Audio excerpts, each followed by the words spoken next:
Hello friends, and welcome to One Truth Able, and welcome to this broadcast. Today we're going to be discussing where's the Ark of the Covenant, the Riddle search, where has it disappeared from? And the last account we heard about the Ark of the Covenant is when King Nebuchadnezzar went and sacked and torched Jerusalem.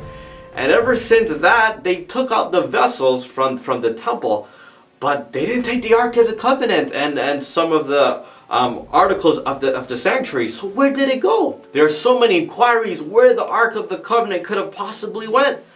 Let's take a journey together and see if we can locate the Ark of the Covenant. With God's help, we can. We just need faith. It is possible that there are other copies of the Ark of the Covenant other than the original one. Well, we will try to locate the original Ark of the Covenant.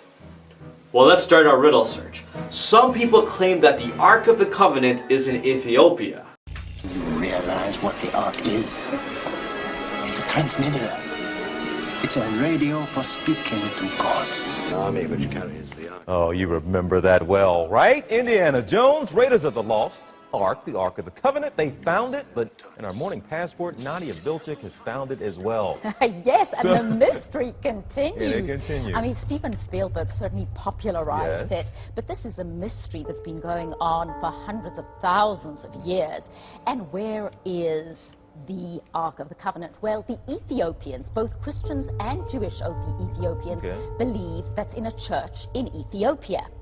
Okay. Now, interestingly enough, the story and the mystery has revived because this particular church developed a leak, which means that the famous ark will have to be moved. Now, why this is a problem is that the only person who can actually watch it is one guardian.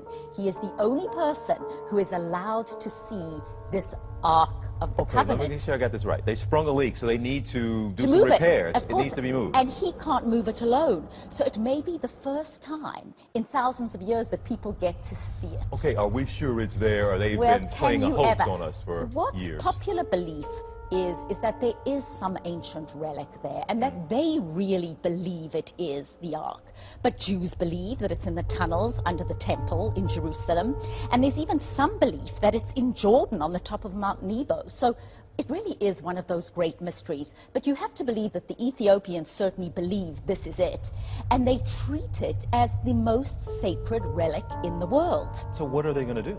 Well, what they're going to do at this point is either repair the leak Okay. or I don't know how it's going to work as to how they're going to actually move it, because the belief is that if you see the Ark, you will implode. So it's one of these great mysteries. I know Steven Spielberg has nothing, but there you can see the beautiful wood encased with gold. Okay, what is this? This is the, what am I This is seeing supposed to here? be Supposed the to be Ark, what it which looks is like. the container of the 10 Commandments that God gave to Moses on Mount Sinai. Okay, but only one guy can see it. Aren't people lining up trying to get a glimpse? Why would you want Well, to if you're going to implode? absolutely, which is why it's been secret up until this point. But with the leak in the roof, it has to be moved. So what's going to happen to the sacred relic? And whether you believe it or not, it certainly is something mysterious and certainly something sacred. And maybe not in our entire lifetime will we ever know where the real Ark of the Covenant is. But we live by those laws, don't we, TJ? Don't we, though? All right. You know, what's their timeline before I let you go here for when they're going to fix the leak, or when might we have It's some happening resolution? over the It's next, happening. because it only happened at the end of last week that the leak arose. So what's going to happen? We'll be following closely, seeing the 10 Commandments have quite a lot of power over our lives, don't they? According to some Jews, they believe that the Ark of the Covenant is hidden under Jerusalem in a cave. There are many inquiries about the Ark of the Covenant from all over the world because of the popularity of the issue. For many people, it's something which has a lot of significance. And I know that a very famous book has been written about a theory that it's in Ethiopia. There have been many television specials postulating this theory or that. But I would have to say that according to what I would consider to be the unimpeachable and unbroken chain of transmission and knowledge of the Jewish people, there is no question about the fact that the Ark of the Covenant remains in the same chamber that it was hidden in by Josiah, king of Israel, towards the close of the era of the First Temple. That chamber, which had been personally designed by King Solomon, who saw with prophetic enlightenment that eventually the temple would be destroyed, that was hidden there together with a number of other items. We know where they are. An attempt was made a number of years ago to obtain them. This was not successful, but we certainly believe that when the time comes, the proper time comes, we shall be able to gather these things for their position in the rebuilt temple. Did you know, according to Islamic sources, they believe that the Ark of the Covenant will be found in the last days by a Messiah figure that is coming to aid them, called the Mahdi, or sometimes called the 12th Imam. And according to Islamic sources, he's going to find and locate the Ark of the Covenant. I believe some say it's going to be in Turkey or someplace in the Middle East, and it will be a sign of his dominion. According to the Hadith, which are the other writings of Muhammad, other than the Quran is the holy book for the Muslims, but the Hadith is also extra writings of Muhammad. And according to the Hadith, they will go to war with the army of Rome in these last days. They say they will conquer Rome, destroy Rome. I don't know if they're gonna plan a terrorist attack, but there's gonna be an attack in Rome. And after that attack, I believe there's gonna be World War III. I believe if Rome is destroyed, the church will move to Jerusalem. And then this will hasten the coming of the Mahdi and the revelation of the Ark of the Covenant. They say they will attack Rome and destroy Rome. And I believe out of the ashes of this event that the church will move to Jerusalem, and it will no longer be called the Roman Catholic Church, but the Universal Church. And I believe this will cause an ecumenical movement for a one world religion. And because of this attack, the Pope will call for a universal crusade, a war against this terrorism. And this will bring about the great battle of Armageddon. I believe this will cause World War III. But this, according to the Muslims, will also hasten the Imam to come, the Mahdi to come and to stand up for Islam.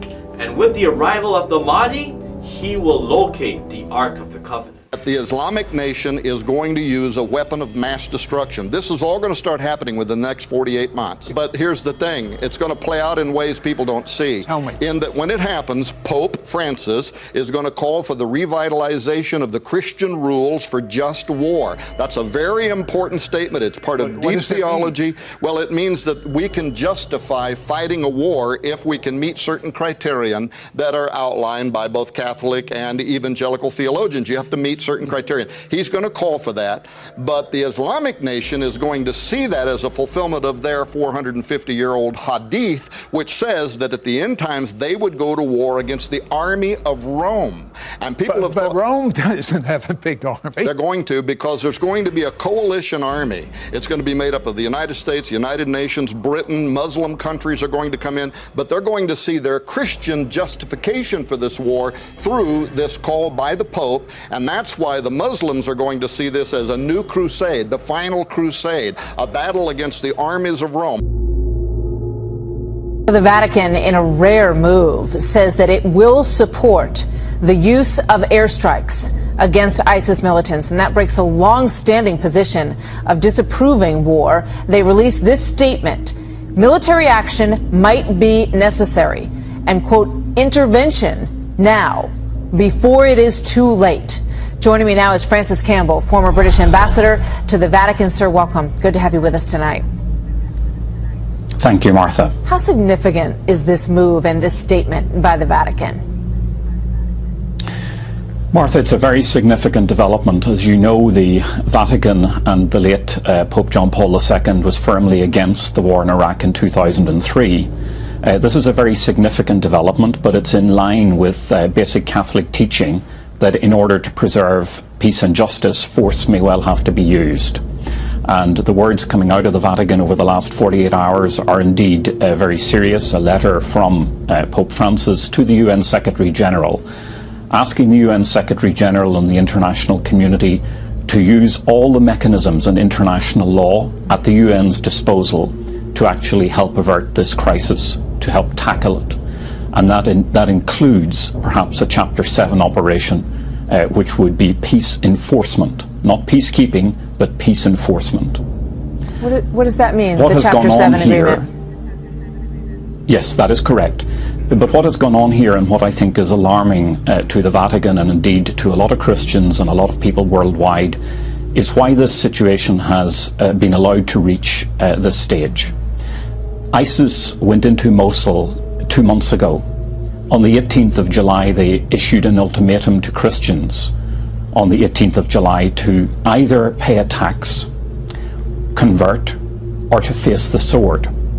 So we do have a crisis at the moment on a mountain, but we also have ISIS currently in control of major towns in northern Iraq, where there were, or indeed perhaps are, significant religious minorities, including Christians. And one of the other things that I'm sorry, I just want to ask you this question. You know, in terms of Muslims, there's a call from the Vatican to moderate Muslims to rise up against this group as well. Is there not? That is correct. The Vatican's Interfaith Department issued a statement 2 days ago, basically calling on people, in particular Muslim leaders, to show unity and to step forward and to condemn this in really unambiguous terms. And I think that is essential to actually show that interfaith dialogue is alive and well, that ISIS, numbering perhaps 15 to 16,000 fighters, some of them coming from Europe, that they do not represent Islam, they do not represent dialogue between religions, and they need to be roundly condemned by all religious leaders, and that's what the Vatican is looking for. Francis Campbell, thank you very much.